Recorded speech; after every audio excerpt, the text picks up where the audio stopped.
我的龙小弟是天底下最好的皇上，是个圣人，是个天子。那个正德就是个糊涂虫，他连给我的龙小弟提鞋的份儿都不配，是不是啊？这话听着舒坦。封自己是钦差大臣，我突然想到了一个人。想起谁了？不能说。少装可怜，没有外人在的时候，你的嘴上从来都是不把门的。那我说了，我想到了前朝著名的正德皇帝，他当时封自己为威武大将军，后来不停地给自己加封，直到最后自己篡了自己的位。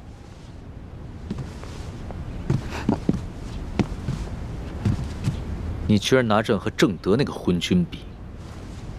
看，生气了吧？小心眼儿。我只是突然想到了这个典故，就是想在肚子里腹诽一下。本来我不想说的啊，是你让我说的。你看，说完你就生气。正德这个皇帝啊，从来就没有认清身为皇帝的职责，他只是把皇帝当成了一个游戏，而把天下的人都当成游戏的筹码。他是朕的前车之鉴，朕是绝对不会效仿他的。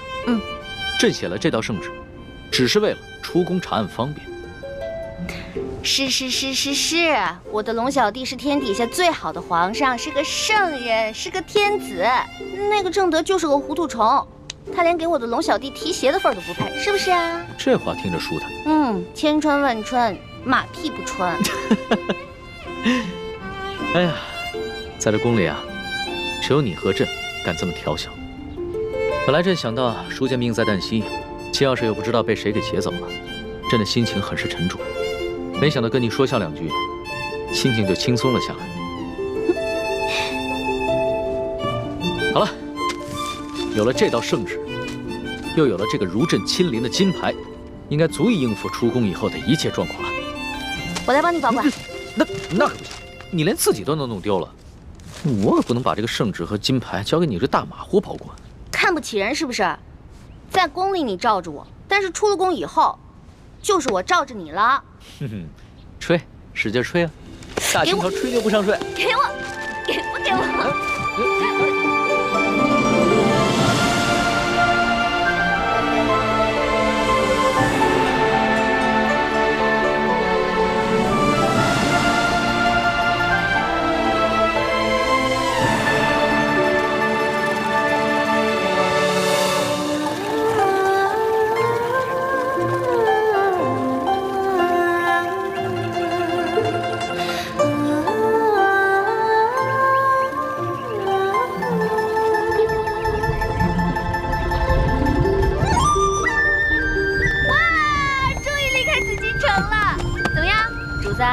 第一次离开京城吧，外面的大千世界是不是感觉特别的新鲜啊？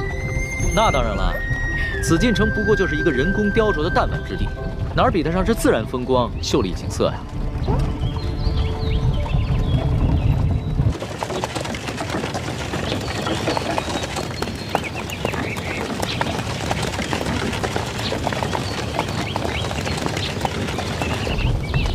哎，这是什么呀？这个呀，这个是新娘回门，是民间的风俗。现在你知道了吧？外面的大千世界啊，可比你的紫禁城里面有趣多了。朕确实是大开眼界了。不过咱们可不能只顾着观光，还得抓紧赶路。这输送兵的伤势极重，随时有可能不治，朕得赶着见他最后一面。错了，你出了紫禁城就不能老说朕了，得说我。对，朕。说习惯了，一时改不过来。那你当时冒充龙三侍卫骗我的时候，怎么谎话变得那么溜啊？也没见你说漏过啊。其实我当时也说漏嘴过，只不过呢，被我自己圆回来了，没发现而已。某些人啊，自诩聪明，其实笨得要死。反正这笔账我一直会记着的。好啊，那老大永远记着，小弟我也永远记着。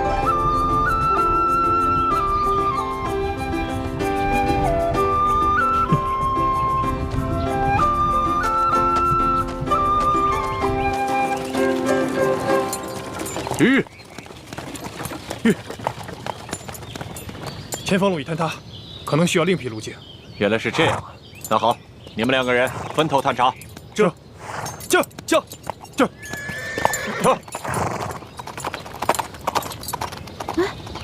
那个不是纳赛吗？他们都乔装打扮成侍卫，一前一后的干嘛呀？索图啊，精选了30个大内高手在暗中保护我，我不许他们靠得太近，以免引人注意暴露身份。所以啊，就把他们分成了3组，一组在前探路，一组殿后。果然安排的妥当啊。索图以前只是被鳌拜打压得太狠了，所以不得不韬光养晦。其实啊，他还是挺有能力，对朕很忠心的。主子，前行30里非常安全，并无异常。只是前方有一座石桥，数月前被山洪给冲塌了，所以现在我们要绕行100里外的另一座石桥。绕行100里？是啊，既然这石桥是数月前就坍塌了，为何一直没有修复？这个，看这地界，应该还没有出顺天府的管辖区吧？哦，这顺天府尹是干什么吃的？可能他们现在缺乏经费吧？缺乏经费啊！前阵子就有不少大臣上折子弹劾，说这个顺天府尹甘国泰上个月借着给他老娘过70大寿，光是纯金打造的观音大士像就收了10几尊。现在轮到为百姓铺路修桥，他就没钱了。他少修一座桥不打紧，可所有的行人就必须绕行100里，百姓们的不便，在他眼里就这么微不足道吗？是啊，主子。主子息怒。主子啊，别生气了。这出宫一路上啊，肯定会碰到很多宫里见不到的奇奇怪怪的事情。你要是每件都生气，得生气到什么时候去啊？不如这样吧，你看啊，我把这条路上的每一件事都记录在册，等回京以后慢慢的处置，怎么样？是吧，索大人？是啊，世淑姑娘说的是啊，主子。也只能如此了。事有缓急，待我先见过书剑以后，回京了之后再行处置吧。出发。这，主子，来，我们走。去。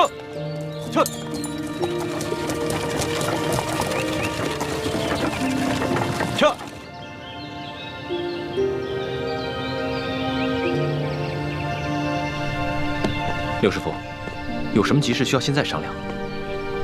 索图跟李公公服侍康熙小姐去了，很快就回来，我们要抓紧时间了。太子，机会难得，你看我们要不要在半路上把康熙？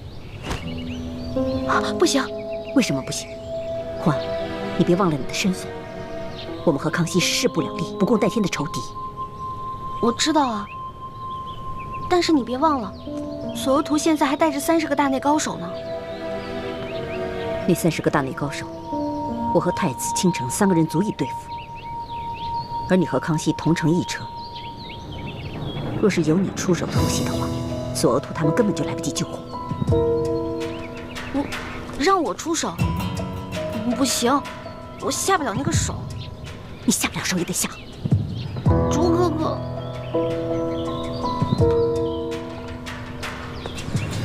六师傅，康熙暂时还杀不得。为什么？你不是说康熙聪慧博学又很勤政，是我之大敌吗？是，但我们要推翻的是大清朝廷，而不是康熙一人。就算我们把康熙杀了，这清廷也会又换一个爱新觉罗氏的子孙来做皇帝。这天下还是大清的天下，对于我们光复大明的大业，并无实质性的帮助。而且，那样的话，我们的身份就会暴露。此前大家冒着生命危险才打开的局面，就前功尽弃了。但如果我们帮助康熙完成此次微服出巡，我们就可以进一步取得他的信任。到那个时候，我们就有机会在戒备森严的紫禁城里找到铜匣，也就有机会挑起康熙和吴三桂的进一步内斗，让他们两败俱伤。这才是光复我大明的上策。是啊，六师傅，我刚才说的就是这个意思。但是朱哥哥比我说的明白吗？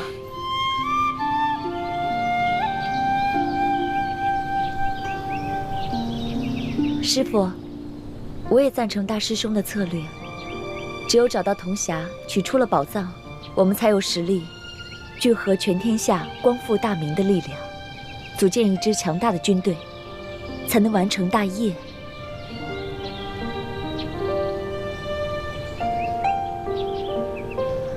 六师傅，你别怪薛姐姐嘛。我知道，你们一心想着为梅花门牺牲的几百口人报仇，可正是因为这样，咱们才更要顾全大局啊，对吧？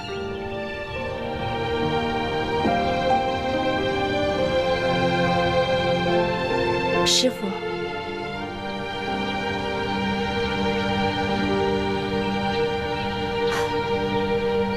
既然你们3个都反对，我也无话可说了，去听太子的吧。我现在最担心的是，如果舒剑真的被救活了，倾城此去与他相见，万一被他识破，倾城乃是冒名顶替，后果不堪设想。事已至此，担心也无用，也只能随机应变了。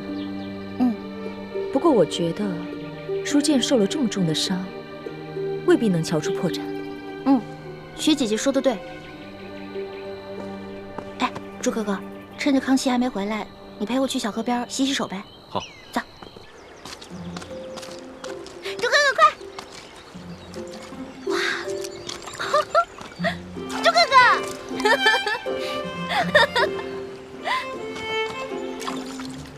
啊，朱哥哥，你可真厉害，说服了六师傅，让他不再刺杀龙小弟。我不愿意杀他，是权衡局势，从大局着想。但你呢？你不愿意杀他，只怕无关大局，是出于私心吧？哪儿来的什么私心啊？不是私心，那就是私情了。环妹，你对男女之事十分懵懂，我担心你跟他相处久了，你对他的感情，连你自己都没有察觉。朱哥哥，你说什么呢？我对他的感觉，他就是皇上啊！我只是不想失去一个全天下最有权势的小弟罢了，跟你想的完全不是一回事儿。真的吗？当然是真的了，亏咱俩还从小一起长大呢，这么点默契都没有啊！好吧，那我暂且相信你吧。嗯。不过如果有一天让我发现你骗了我，我就改变主意，亲手杀了他。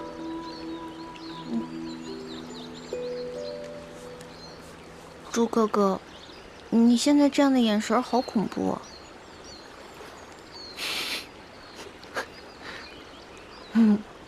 有人来了。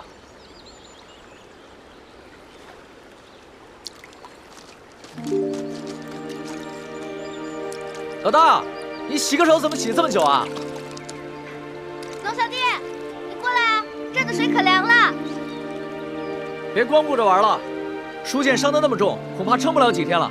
咱们还是赶紧赶路吧。知道了。周子，咱们走吧。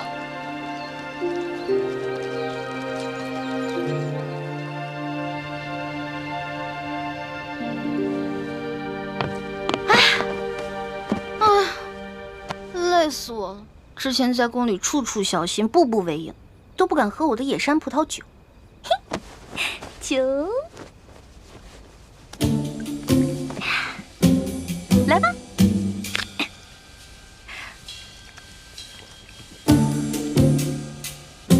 哇，好爽！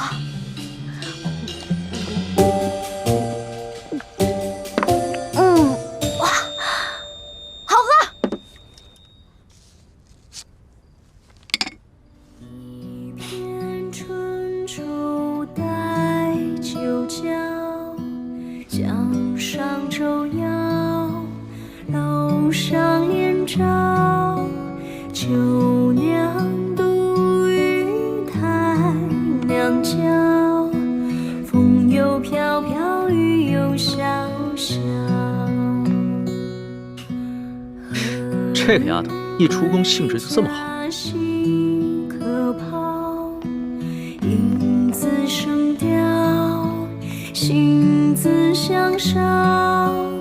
环妹，环妹。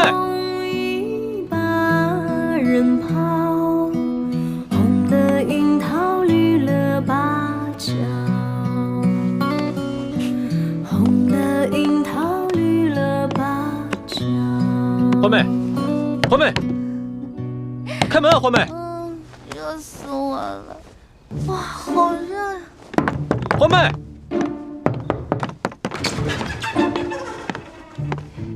欢妹，怎么了？一准是喝醉了。以前就有这样的毛病，喜欢喝酒，偏偏呢酒量又不行，没喝几杯就醉了，一醉就会旁若无人的且歌且舞。肯定啊，是在宫里面憋坏了，这出宫啊，就跟撒了欢的马似的。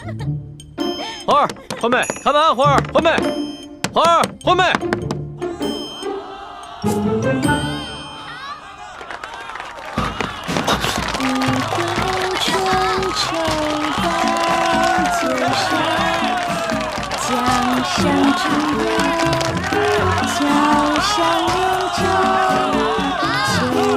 好，漂亮，好！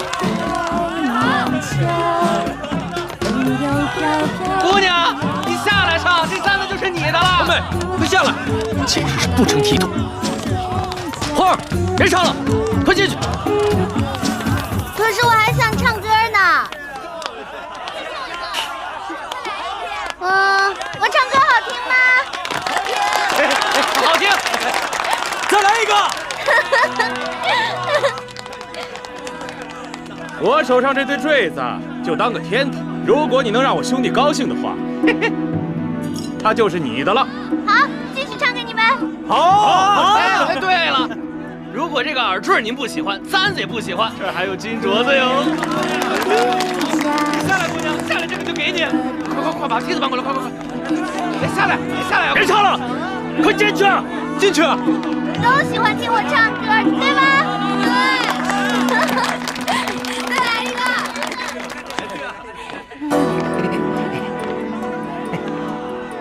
来，姑娘，也给你戴上。来，伸出手来。金镯子，我才不要什么金镯子呢！不要。这个不喜欢呐？没事，爷还有杨志毅的镯子呢。欢妹，给我下来！哎，小心，老爷！谁啊？你呀，好大的胆子，敢搅爷的好事儿！你哪来的？搅你好事怎么了？啊！你再动我一下，我动你怎么了？找死啊你！啊！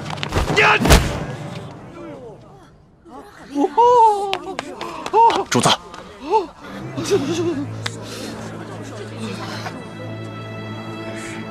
住手！闪开！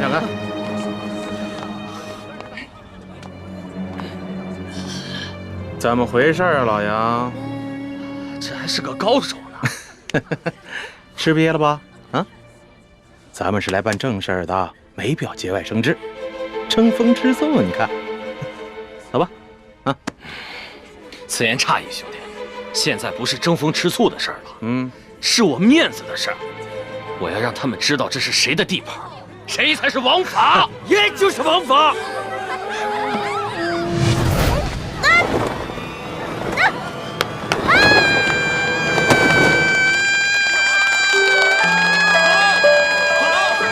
别叫！酒醒了之后，看着，看我怎么罚你。好，哎呦，公子，多有得罪的。我不知道这姑娘是您的丫头，要不您把她让给我，我给您1000两银子。我出2000两，我出3000两，滚！猪哥哥，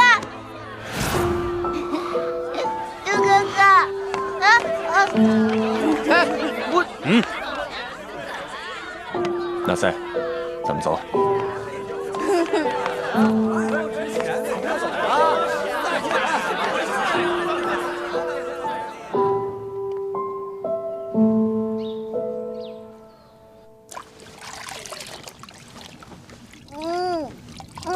一欢，哎呦，你可算醒了。来，过来擦把脸，喝杯茶吧。薛姐姐，我昨天是不是喝多酒了？我没闹什么笑话吧？你昨天醉的是一塌糊涂，你都不知道啊？你都耍酒疯了呢。啊！我不是吧？当然是真的。你走出了房间，又唱又跳的，引来了好多人围观，还有人要竞价买你，可把主子跟大师兄气坏了。主子还跟人家打了一架呢。完蛋了！所以啊，你以后别再喝那么多酒了。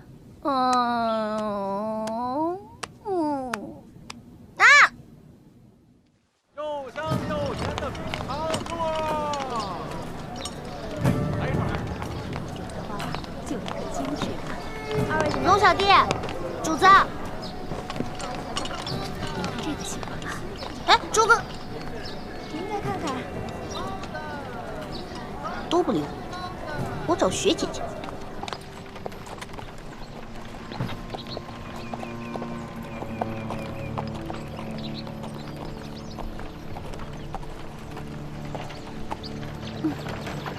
这个龙小弟跟朱哥哥都太小气了，只不过喝多酒没干什么，一直不理我，至于吗？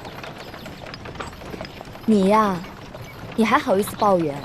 皇上这次微服私访，本就不想惊动任何人，你却闹出这么大的动静。皇上长这么大，大概是第一次为一个女人跟人打架。他是什么身份啊？连尊贵都不顾了，他心里当然气了。至于大师兄，你本就是他从小定亲的未婚妻，他心里肯定更气了。关键是我不知道那个野山葡萄酒后劲儿那么大，哎，喝的时候甜甜的，结果喝下去一会儿脑子就一片空白，什么都不知道。欢儿，你平时任性妄为也就罢了，怎么在这个特殊时刻也不知道检点一下？你知不知道，昨天晚上我们大家有多担心你？万一你醉酒后一不小心泄露了大家的身份怎么办？还好你昨天晚上只是唱歌跳舞耍酒疯，没有说错话，不然这段时间我们所有人的苦心经营全都白费了。哦，欢儿知错了，以后再也不贪杯了。大赛，义父，让他们去把马喂一喂，然后你再安排几个人四周警戒一下。这。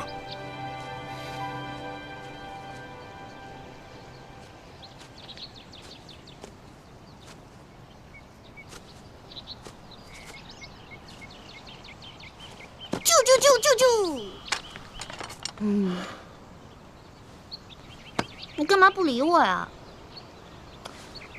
以前是谁说的？无论我做了让你多不开心的事儿，你也不会不开心，也不会不理我的。如果说话不算数的话，那你就是小狗。少来这一套！你不是早就把我们小时候的情谊抛在脑后了吗？猪哥哥，你怎么又说这种话呀？你永远都是我的猪哥哥，我也永远都是你的欢妹妹。行了，你看，笑起来多好看，你刚才那样丑死了。你呀，就知道我心软，好欺负。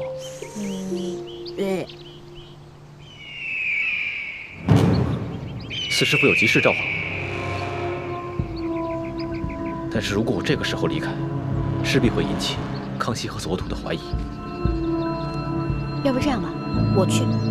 如果康熙跟索额图问起来，你就说我因为你们都不理我，跟你们耍性子。好，快去快回。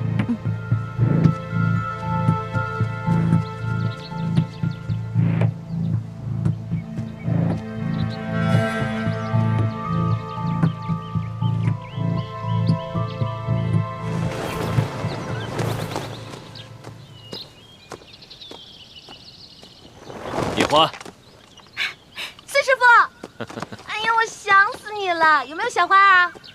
你呀，学艺不精，还敢偷偷溜出谷去，害得四师傅整天担心你。啊，太子呢？哦，他这会儿行动不方便。四师傅怎么了？是不是发生什么事儿了？舒剑的女儿舒婉心，她逃走了。啊？四师傅，啊，四师傅，什么事儿？舒姑娘的心疼病犯了。走，快！哎呀，啊！救命啊！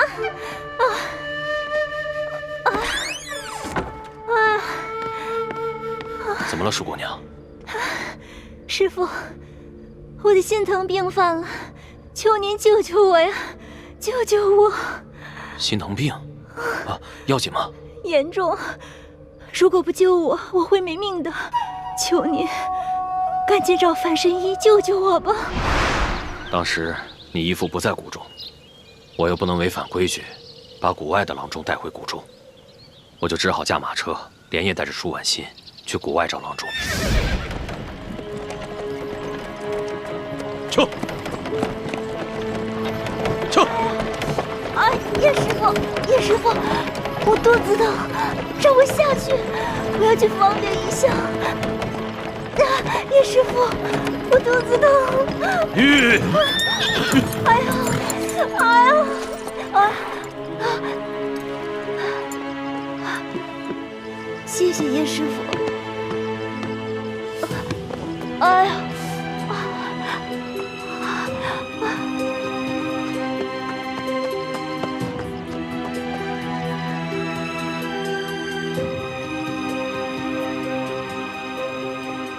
没想到，他趁机逃跑了。这舒婉心出身于官宦之家，又不会武功，她是怎么从你手中逃走的？你知道的，四师傅有些迂腐，把男女大防看得很重。她一个女孩子家要走得远远的去方便，我也不便跟着去查看。等我发现异常，赶紧去追，已经来不及了。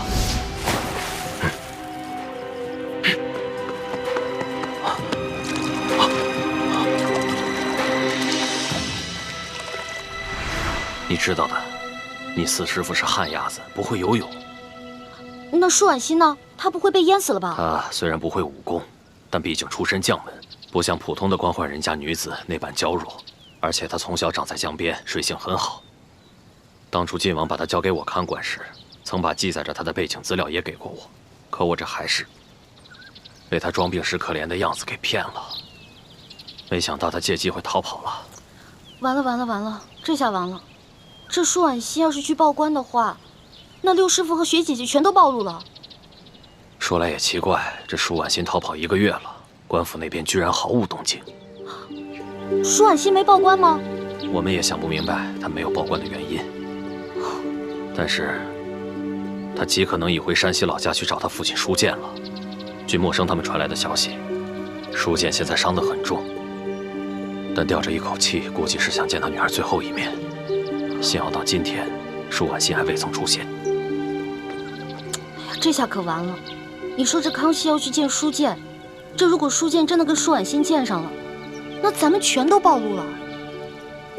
你们几个孩子潜伏宫中，出生入死，四师傅连这点小事都没办好。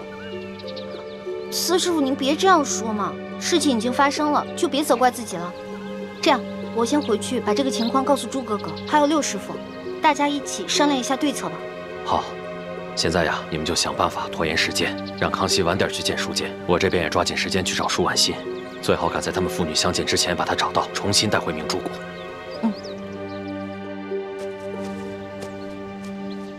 李太医，索大人啊，这世淑姑娘怎么不见了？啊，她呀，她看我跟主子都不理她，觉得没趣，就赌气跑了。哼，是吗？那这样的话，我们是不是应该让人去找找她？哎，不用找，这丫头的脾气我了解，她就是故意使个小性子。这会儿啊，不知道在哪个林子里等着我们去找她呢，咱们就偏不去找她。她觉得自己这招不起作用了，自然就回来了。哦，是吗？没想到世淑姑娘这么小孩子心性。哎呀，不过这天色不早了，主子又急着赶路，恐怕她这么耽搁时间，主子会不高兴的。这样吧，我们先走，她回来发现我们不在了，自然会跟上来的。那可不行。主子虽然着急赶路，可更担心世淑姑娘的安危。如果我们这样把她丢下走了，主子是不会答应的。也是啊。哎呀，你说她这跑哪儿去了呢？哎，对了，师傅，我忘了问你了，我们谷中排查内奸排查的怎么样了？啊，咱这明珠谷中啊，有300多户人家，800多人口，都是大名士逃进谷中避难的。这些人来自5湖4海，身份十分复杂，一时很难查出。其实那个内奸跟我交过几次手，虽然他蒙着面，而且声音也做了变音，但是他的武功套路我感觉很熟悉。你居然和他交手了？就你那三脚猫功夫，也敢去抓内奸呢？哎呀，四师傅，看你的大惊小怪的样子，我这不好好的吗？我有事就站不到你面前了。我只是觉得，这个内奸好几次跟我交手都可以杀了我，但他都手下留情，而且他的武功套路我那么熟悉，我有种预感，他一定是谷里的人，说不定还和我们很熟。四师傅，你一定要把这个情况告诉我爹，还有各位师长，大家好好想想谁最有这个可能。好，我一定转告晋王，但你以后千万不要再逞能了。我膝下没有女儿，只有默生一个儿子，在我心里，我一直拿你当亲闺女看待。你若有什么意外，我一定会很伤心的。知道了，知道了，四师傅，你放心吧。虽然我别的武功学的最差，但是我轻功好啊。实在不行，我就先逃命呗。光复大明的大业虽然很重要，但在四师傅心中，你们这些孩子的性命更重要。四师傅，所有的师傅都认为光复大明是最重要的，也只有你了，最疼我们这些小辈。不说了，我得赶紧走了。好。